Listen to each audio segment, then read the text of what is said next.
Alright guys, welcome to today's in this video. We're going to be going over my sniping tips, and we're basically going to start at beginner sniping tips to basically introduce you guys to sniping and some of the basics that you might need to know. And we're going to go to intermediate for people who want to like snipe in pubs effectively, and then advanced for people who want to get into competitive sniping. So yeah, without further ado, let's get right into it. So yeah, we're gonna start with the beginner tips. So first thing, you want to know where the angel crates are spawning and where they aren't. The alternative to this is using icebreaker, but still I would prefer to use a sniper that has actual aim assist and a good zoom factor over a gun that's basically just cheesing the hard scope with it while getting ammo. I'd rather make the game fun rather than hard scope everyone until they lose their minds. So yeah, next thing, this is kind of how you get introduced to sniping. So basically this is how I got introduced to sniping, at least. And what I did was I went on to Bungie.net and I just kept on watching montages. Like, I just watched other people's montages, and I found learning or watching other people snipe can really make a difference in your performance. So yeah, that's just how I learned, and then eventually I watched it so much that the music that they played in it got literally stuck in my head. So yeah, that's at least how I learned to snipe. Like, literally, it's been like half to 3/4 of a year since I first started doing that, and every time I go into a match, I literally feel and bang on my knees with the controller the beat of how that song went. So yeah.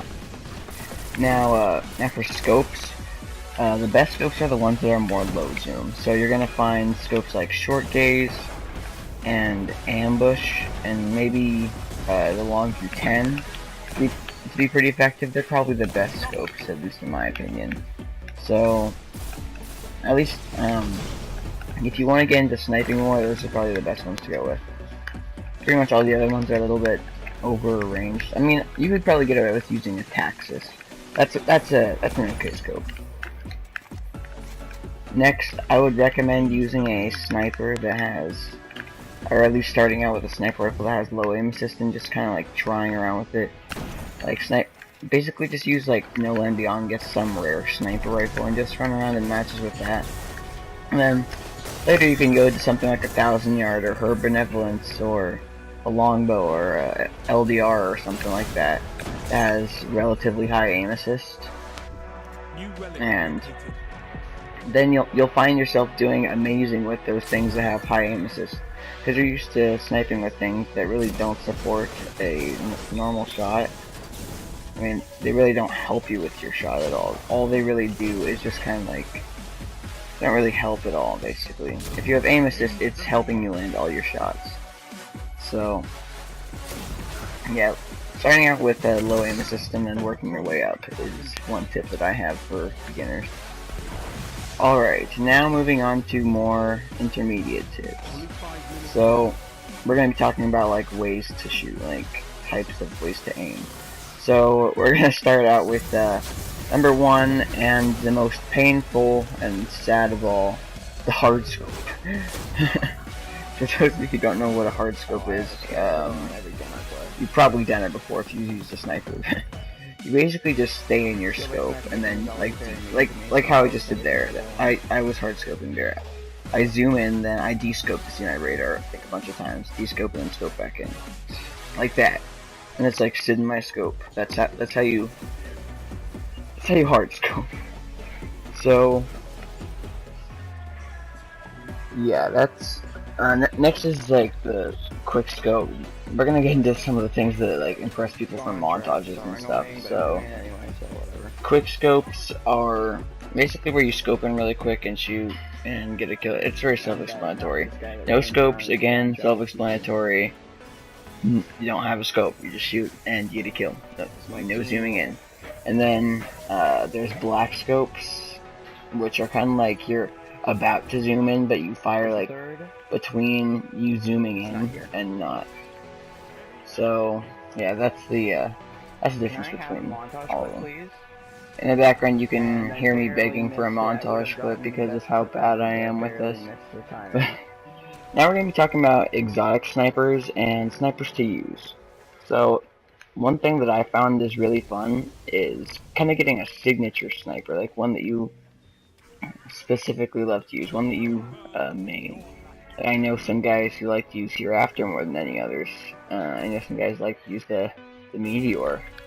And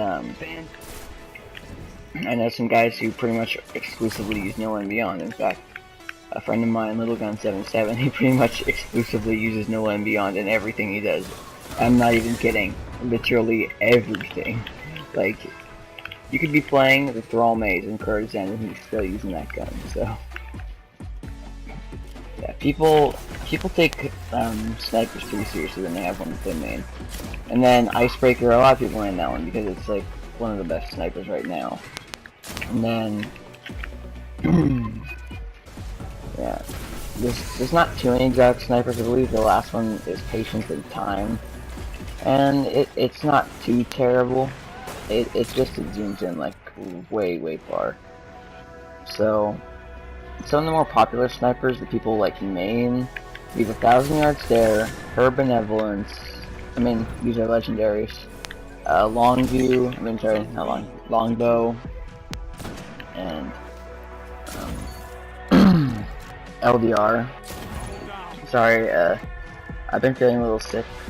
Like my throat's been pretty, I don't know, like sore, and keep coughing at mucus or something. So sorry if I end up clearing my throat every now and then. But yeah, LDR, Longbow, 1,000 Yard Stare, and Her Benevolence are the common ones.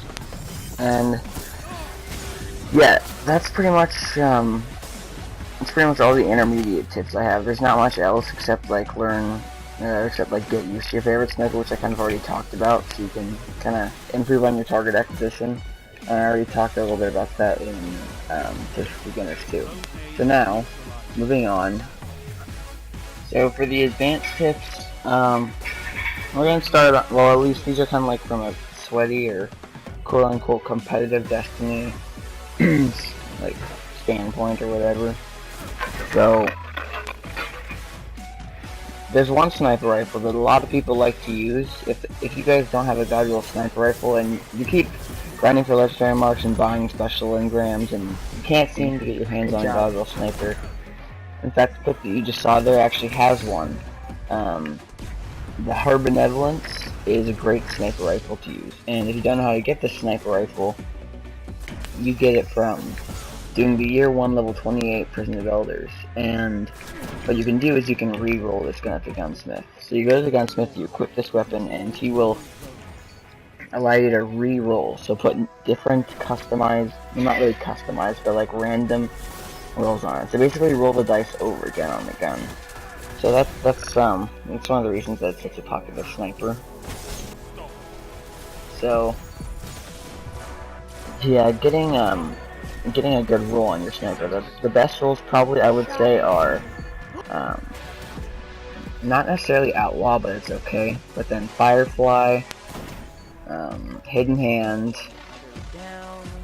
for the middle row, but also Last Resort obviously. But then for the middle row, Custom Optics, Quick Draw, and Snapshot.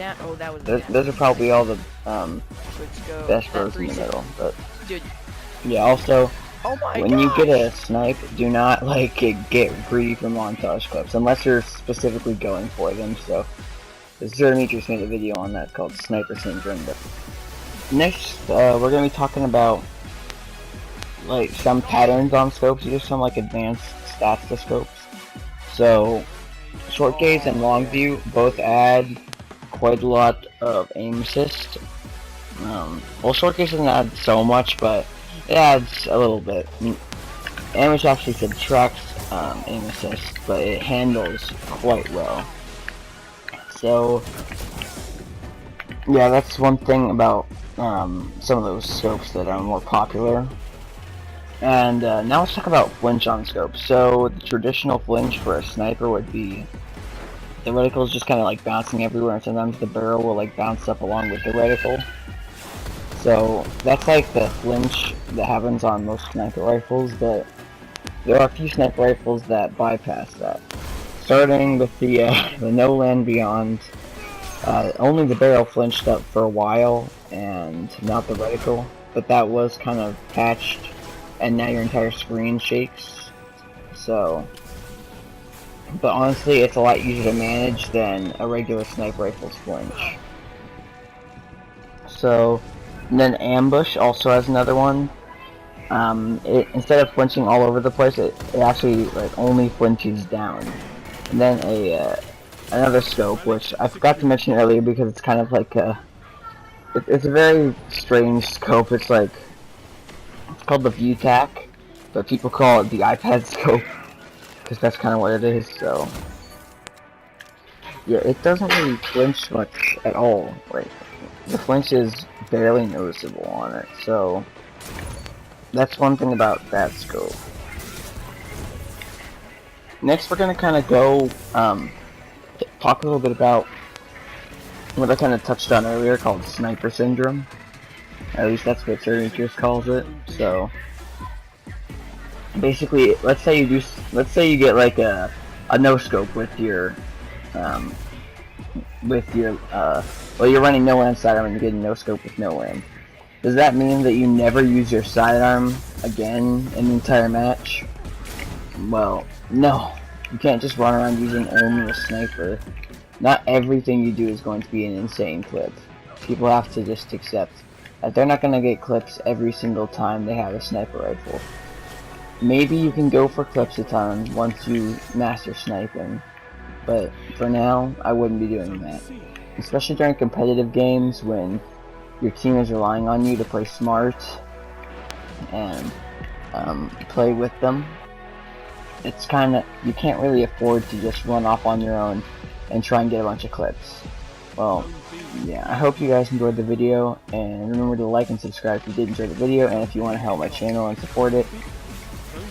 And yeah, hope you guys enjoyed, and I will see you all in the next video. Peace.